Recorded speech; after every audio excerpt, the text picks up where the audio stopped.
So, hello, welcome everybody. I'm glad you came. It's quite late already, but don't worry, my talk will be short. First, who I am? I'm Ondro Mihalyi. I'm a leader of Czech Java user group. So maybe you saw some notices there. It's my work. I'm standing behind Java user group here in Prague. There's also another friendly Java user group in Brno. And you might see Martin Stefanko here, who is the leader from there. And I'm also some other things like Java champion, but whatever, I don't care about it so much. But today I'd like to talk you what I learned about serverless computing recently, or for some time. I'm exploring serverless and how to write applications with serverless functions in Java specifically, because not only because this is Java conference, but I work with Java for more than 10 years, and I don't want to shift to new programming languages. I want to see how Java specifically works in serverless. And my talk will be basically what I learned from learning, from theory, and also some things in practice. Because I'm lucky to also work with serverless, but not so much, only for a few months.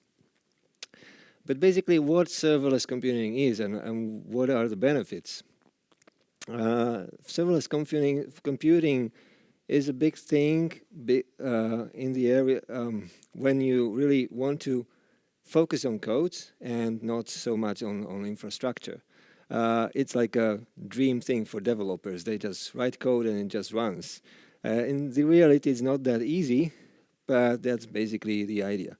The other benefit, which is more for your managers, is that you can lower the costs of running code in the cloud or on servers, because you more or less, or that's the idea, you should pay only for running your code when it actually does something. When it doesn't, it just stays there, but you don't need to pay for it, you don't need to care about it.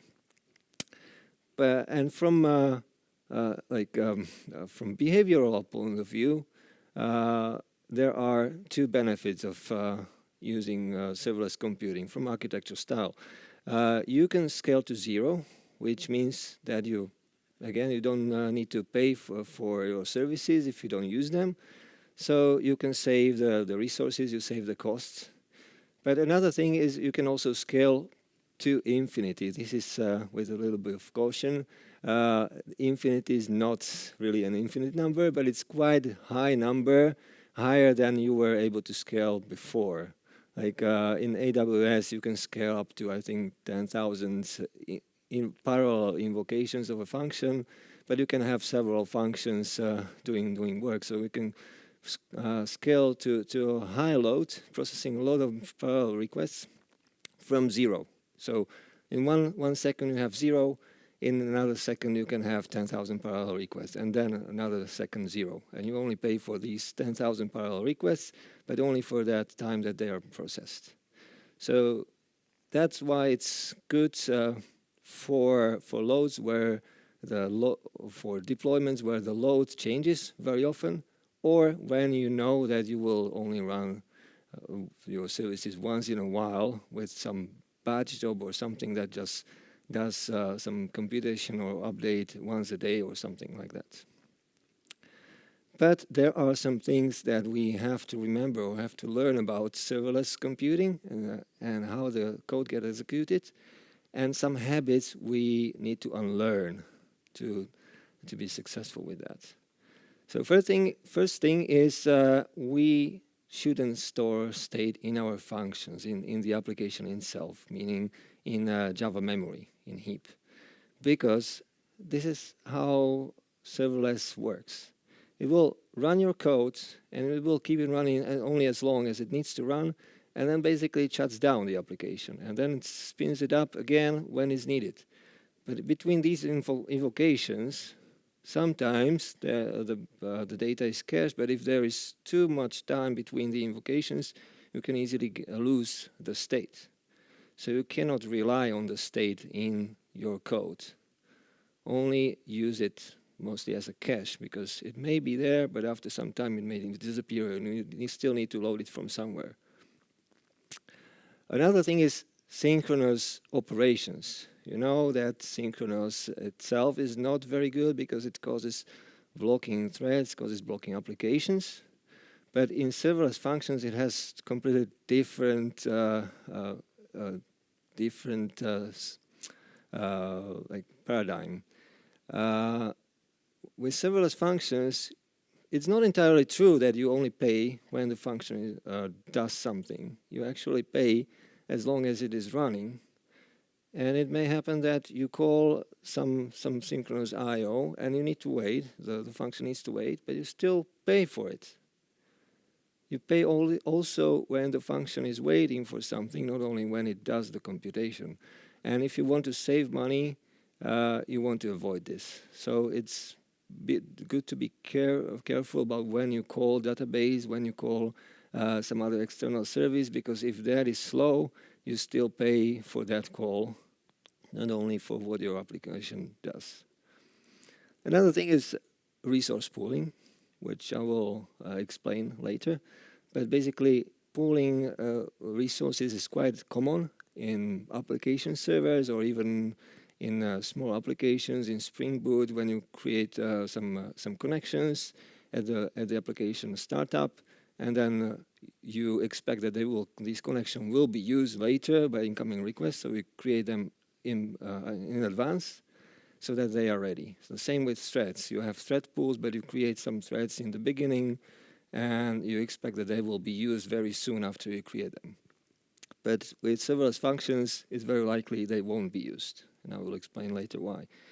And then, again, premature concurrency is a bit troublesome because of the way how serverless functions work. And large package sizes, which usually is not a big thing, even if you package your code into a Docker container, because it's just storage. But in serverless functions, first you have some limitation from the cloud usually. You can't package and deploy big functions. And another thing is then the bigger the size of the function, it means there's more code to load. JVM needs to compile this code that is to be executed later, and this slows down the startup. And since the functions can easily be shut down and started again, all this processing has to happen again, and it slows things down. So you may ask what to do instead. Why, if we want to avoid synchronous calls, if we want to avoid concurrency, why should we do things differently, and more importantly, how? So with state, it's more or less obvious. If you don't have the option to store the data in the JVM, you should put it outside. You can store it in the database, but then you can have a bottleneck on the database because, as I said before, it may happen that the function can be scaled up to thousands. But the traditional databases have some limitations. They usually accept only a few tens or hundreds of connections. They are not able to process this load. You have to distribute them, and that's pretty tricky. So you need to think about where you store the data. In cloud, you usually have a lot of other options than just SQL databases. You have other non-SQL databases, and cloud providers usually provide you at least one NoSQL database, which is cloud native, which means you also don't pay for all the time that the database is up and running. You only pay for operations against the database, which is quite in line with what I said before. With what we expect from serverless, we pay only when we use it. And then it's still useful to keep the data in your application, but only as a cache, as I said before, just to speed up this processing or communication with the database. So it's good to cache data, but not to rely on this. And in practice, in Java, there's one thing I want to show you that normally would be an anti-pattern in a Java application, but in serverless functions, because of this, what I told you, because of how the application works, it only executes your code once and then basically throws it away or reuses, but never executes the same instance of function in parallel. At least in AWS Lambda. In some other cloud providers, you can have options to increase the parallelism, to execute more threads or more requests on the same JVM, but usually the paradigm is that you process one request by one JVM, and the JVM just processes that one request. So basically, the state, all JVM is only to run your own application and only that one request. So here, it's useful, or it makes sense to use static global variables. This is one paradigm that I want to explain to you, that although you probably saw a lot of good practices and best practices for Java programming, you try to avoid static, you try to avoid global variables. Here in serverless functions, you basically can use a static global variables to optimize, because there's one reason. Static variables are preserved between method invocations because serverless functions are first initialized, and then every time there is a request, a method, your method is executed. But between these requests, the JVM can still be running, because usually cloud providers keep it running for some time and reuse it. They basically pool these environments, so they don't have to initialize every time the environment for another request. And with that, you can use the global state as a cache for next execution, for next request incoming. So you can speed it up, and you can share somehow the data, but not across the whole request. So that's why it's not reliable, but it can speed up a data access if you store the data in a global static variable. Another thing that can help you with synchronous calls is the event-driven approach. So if you try to think about events and pass events, it can save you money, it can make your application responsive. The problem with synchronous calls is that if you call a function, another function from your function, and that one calls another function, and the previous ones have to wait, then you pay for 3 functions running, not only for one. But the first 2 are still waiting for the third one to return and give some data to continue working on.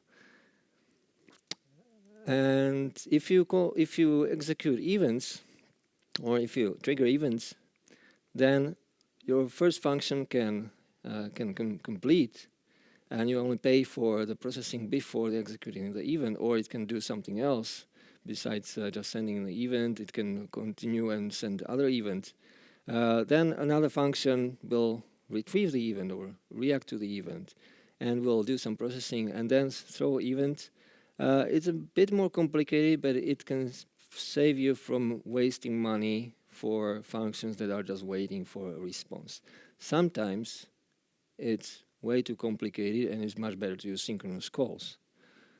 So I'm not saying you avoid completely synchronous calls, but think about when you use synchronous calls, when you call an external service, or when you communicate between your functions. If you have multiple functions and you want to communicate between them, think about if you can implement this with event-driven approach, because calling them directly is not very efficient.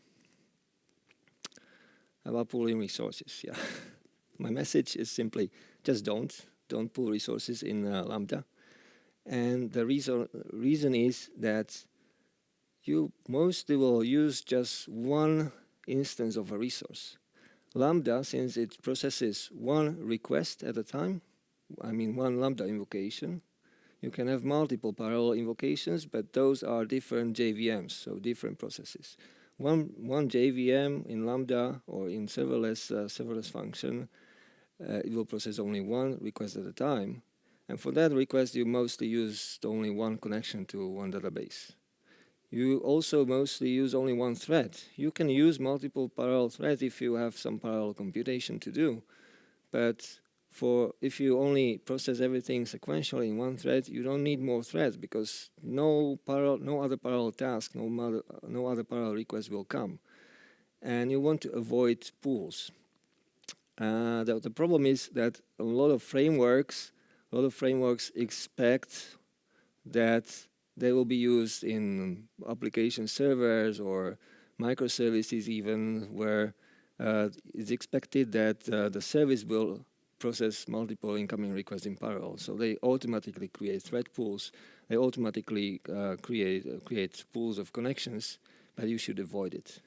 Instead, you just need one thread, one connection, but it's still good in the same way as we did with database or data.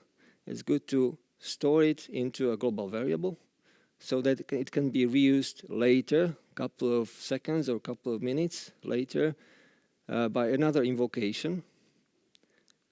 Because, as I said, invocations that come short after each other reuse the same environment. So if you remember the connection, if you keep the connection in the first invocation, then a second later, it may be the same environment will be reused for another request, and it will already have the connection. So it will speed up processing. It won't need to reconnect again to the database. So don't create more resources. And if you can have one resource, it's good to store it in a global variable because then it will be reused for the next invocation. Another thing is, which is quite different to traditional programming of microservices or any service, is that speed matters. Startup speed matters because if the function needs to be started again because it was not doing anything before and was shut down, it needs some time to start. And every microservice needs some time to start. Every code, every application needs some time to start. And usually it's not Java which slows things down, but the work that our application does. And a lot of it is because of the libraries that our application uses or the frameworks that our application uses. These need to initialize some things, and they are not designed to be fast to start, but they are designed to be fast during a longer time. So they initialize everything in the beginning, and then they are fast to process requests. But there are libraries now which focus on the other, to be the other way around, to actually start fast. They are not so powerful, but they might be good enough for what you need in your Lambda, or in your serverless function, because functions are short, small, they focus on usually one thing. And if you need more, you can have different library or two different libraries for different requests. But you have the option, and you should focus on the options which are really fast to start and not so much optimal during long time. And there are examples are fast HTTP clients, like even Amazon has its own HTTP client, which is actually a Java wrapper around native code, because native code starts faster, more efficient, it uses memory more efficiently. But it's not 100% of what you need all the time, because it, for example, doesn't support HTTP2. So if you're okay with HTTP plain, it's fine. If you need HTTP2, you need to use something else. Another hack I'd like to share with you is using Java as infrastructure as a code, and basically to use Java to define the infrastructure.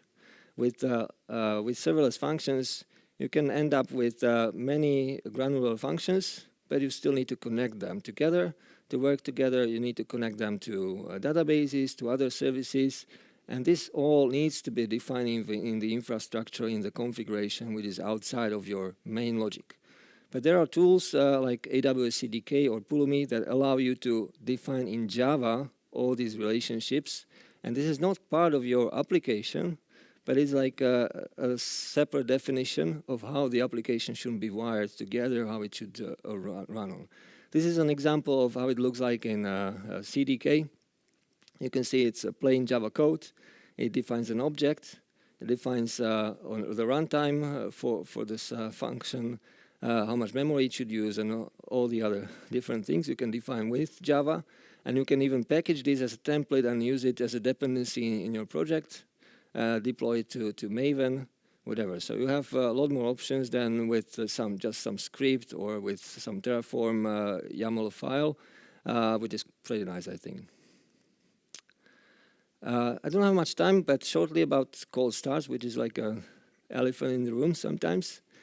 Many people have questions about it, how to treat this, what are cold starts, if they matter in serverless.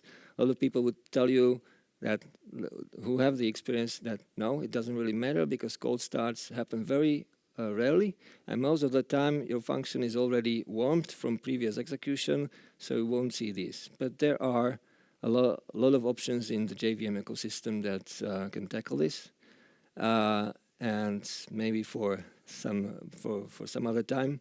But just to go shortly, there's one way to optimize with JVM options to basically disable some compiler optimizations and speed up the boot.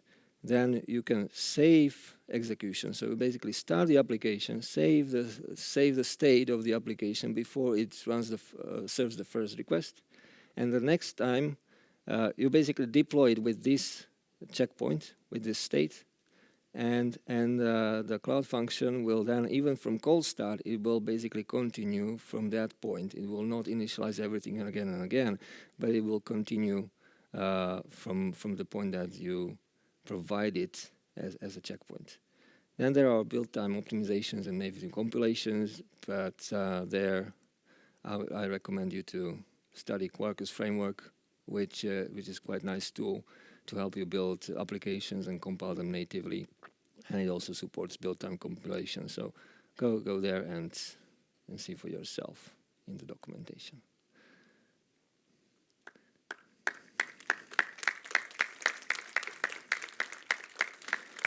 I don't know. Questions? No. No. Question, short answer. Okay. Okay, so we have one question. Do we also let the JVM die from out of memory since we don't ever evict the static map cache? If we really store too much data, yes, then we can fill up the heap. So it's the same as with any Java application. If you store too much in the memory, it can die out of memory. The idea is to store only the data as a cache. So if you store too much data, then you should also evict. But in reality, if you store only data to cache between invocations, you will not run into this problem, because eventually the JVM will be discarded at some point and recreated again. But if you hit out-of-memory problems, in this case, yes, you need to evict memory.